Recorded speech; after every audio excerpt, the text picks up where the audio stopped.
केराका बुङ्गाले केराका बुङ्गा हुन्थ्यो केराका बुङ्गा हुन्थ्यो केराका बुङ्गा अनि कसलाई चाहिँ यो आयो भन्ने त मलाई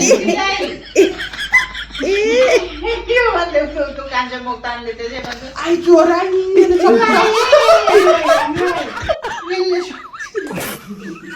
यसले सक्छ हामी त नपरि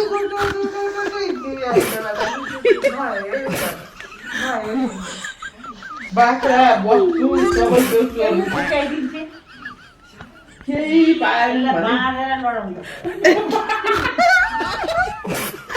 कसैले बाँधेर त लडाएर नि लडाएर के भेट्दै जस्तै अनि त्यसलाई चाहिँ त्यो काट्दा पनि त्यसलाई लुकेर अनि माथिलाई गएर ढुङ्गाले ढुङ्गाले हान्दा मर्छ भने लुको अनि त्यो काँच छ त्यो माथिबाट हान्नु त्यसलाई डन्डा लाऊ अनि भागो